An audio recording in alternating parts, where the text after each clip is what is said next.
Arsenal versus Manchester United on the FA Cup, and this is the first round of the FA Cup. And of course, I'm here to give you the match preview of this beautiful game of football.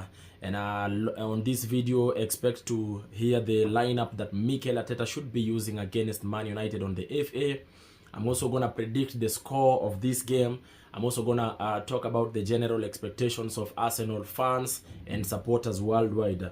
Now, we are meeting with Manchester United, and of course, they will be coming to the Emirates Stadium, where the first round of the FA is going to be taking place. And as we are going to play with Man United, we are at a point where we are so disappointed as Arsenal, and this is having lost to Newcastle on the EFL semi-final 1.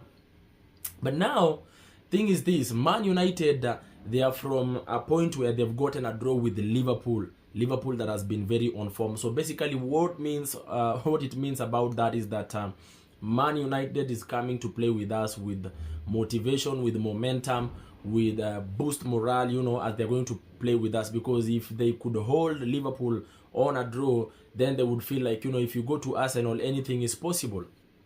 And you know, they are the defending champions of this FA.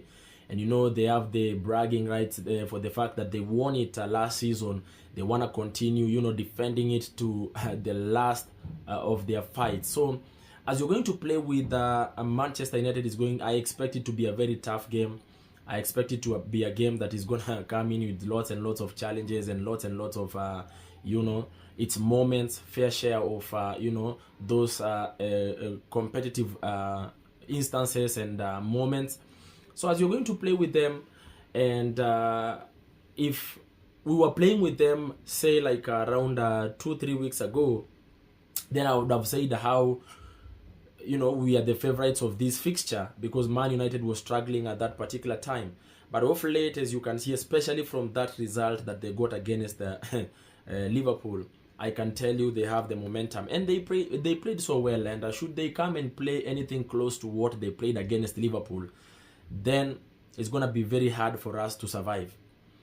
But if we play the same way we were playing against Newcastle and just get to take our chances, then we have a fighting chance of winning this game.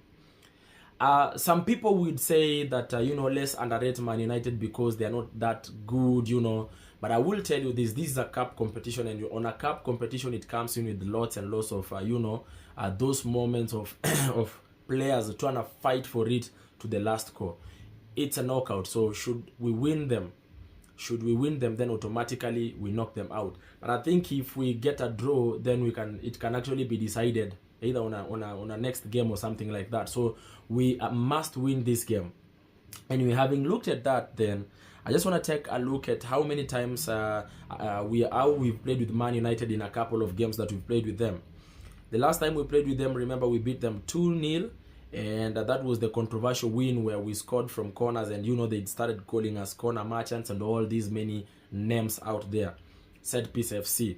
But now, as you're playing with them, basically, Man United, we have beaten them for the last like around 4 or 5 games that we played with them. Apart from friendlies, we've actually beaten them, so we are still stronger than them should you go by the statistics. But if I was to go with anything that I saw how our players are playing, especially that attack of ours that we have that doesn't want to take chances, the likes of Havertz, the likes of Trossard, who was very absent on the game, that he played almost the whole time, then we are in trouble. We are in big trouble. So I don't know how it's going to be, but this is those games that we must win. Why am I saying so? Look, the EFL semi-finals, you never know what's going to happen when we go to Newcastle. So this is the cup, because as it is right now, the EPL, you don't know what Liverpool is going to be, because Liverpool are just too good, and we are only hoping that they drop points. But you don't want to hope for them to drop points, and yet they have that chance of going all the way to the line and win the EPL. So we have a chance on this FA. At least we can say, should we go and proceed and go and win the FA, then we would say that at least we've had you know, a season that has been good. So we must be as serious on this cup, and we must go in hands blazing on this game. Now, having looked at that, then I'm gonna go to the next thing, and that is the injury issues that we are having at Arsenal. Still, Ben White is still injured until late January. Saka, late February, they are saying, but I know it could be even the entire of the season. Nwaneri is not there. Tomiyasu is still injured. Now, having I've looked at that, then it only means that the predicted lineup is going to be like this. The goalkeeper, I'm going to go with David Raya. On the center backs, we go Strong, Saliba, and Gabriel Megales. Right back, we go with the Timber. Left back, we go with Skelly on this one. And then, of course, on the CDM, we go with Partey.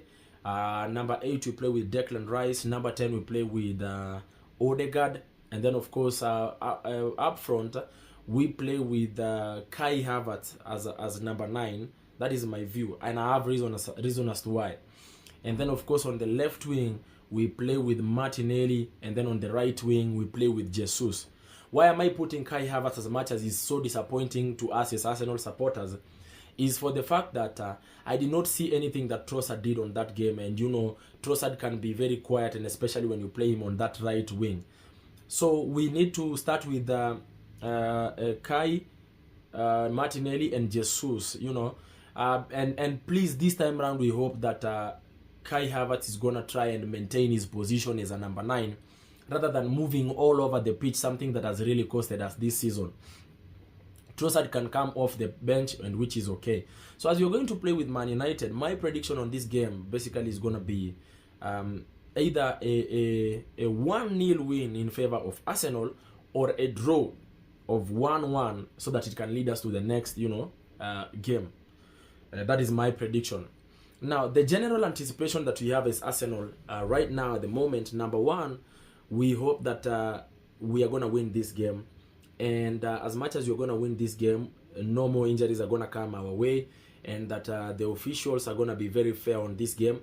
But other than that, the general expectation that we have as Arsenal fans is that our boss, Mikel Arteta, ought to have started bringing in players at them right now. Because we are suffering from finishers up front. And this is something that even him, I think he knows.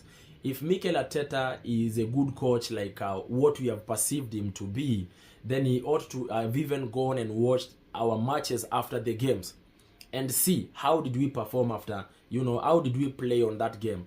You would realize that we have a problem of scoring. I mean, chances like those ones that Havertz just needed to head it in, could not knock it with the shoulder. If we had a clinical striker, then we would be putting those chances inside the net. So our biggest problem is signing players this January, and should we sign the players, then we can survive. Because as it is, we are going to play with Man United on Sunday on the FA, and then we will be meeting with Tottenham. We also have got Aston Villa on the EPL, and then after that we've got 2 Champions League matches, and that is against Dinamo Zagreb, and of course you also have got Wolverhampton that is coming, and of course the other game on the Champions League is Girona. And then Sunday the 2nd, we are also playing with Manchester City. So we want to sign players so that we can continue being competitive if we want to win this cup or any cup for that matter. Mikel Arteta, you need to wake up and sign players right now. Anyway, ladies and gentlemen, thank you so much for watching. Salute and bye-bye for now.